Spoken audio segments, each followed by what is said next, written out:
চট্টগ্রাম মহানগর বিএনপির আহ্বায়ক ও বিএনপির মনোনীত ধানের শীষের প্রার্থী আলহাজ এরশাদুল্লাহর সুস্থতা কামনায় পাঁচলাইশ থানা স্বেচ্ছাসেবক দলের উদ্যোগে দোয়া মাহফিল অনুষ্ঠিত হয়েছে। এরশাদুল্লাহ ভাই, আপনারা সবাই অবগত আছেন, উনি অসুস্থ আছেন, বর্তমানে ঢাকায় একটি হাসপাতালে চিকিৎসাধীন রয়েছেন।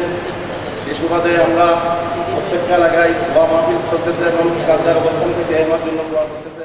থানা স্বেচ্ছাসেবক দলের আহ্বায়ক শফিউল আলম শফির সভাপতিত্বে বুধবার বাদে আসা নাজিরপাড়া দায়েম নাজির জামিয়া আহমদিয়া সুন্নিয়া জামে মসজিদে আয়োজিত মাহফিলে প্রধান অতিথি ছিলেন চট্টগ্রাম মহানগর বিএনপির যুগ্ম আহ্বায়ক আরিউ চৌধুরী শাহিন।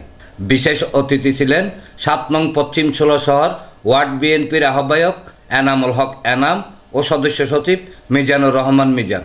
এছাড়া পাঁচলাইশ থানা স্বেচ্ছাসেবক দলের সদস্য সচিব নুরুল কবির পলাশ, থানা স্বেচ্ছাসেবক দলের যুগ্ম আহ্বায়ক সদস্য এবং ৭, ৮, ৪২ ও ৪৩ নং ওয়ার্ড স্বেচ্ছাসেবক দলের আহ্বায়ক সদস্য সচিব, সিনিয়র যুগ্ম আহ্বায়ক ও সদস্যবৃন্দ সহ সকল নেতৃবৃন্দ উপস্থিত ছিলেন।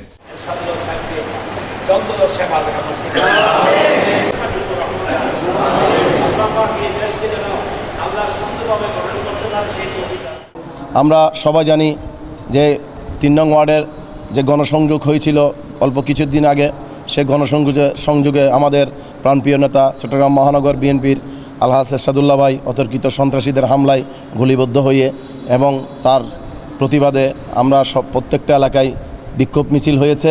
এখন ওনার সুস্থতার জন্য আজকে আমরা পাঁচলাইশ থানা স্বেচ্ছাসেবক দলের পক্ষ থেকে একটা দোয়া মাহফিল করেছি।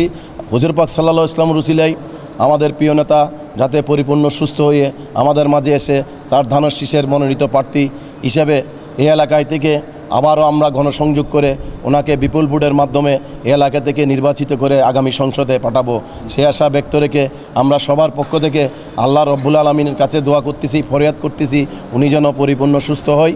ডেস্ক রিপোর্ট, প্রগতি 24 টিভি।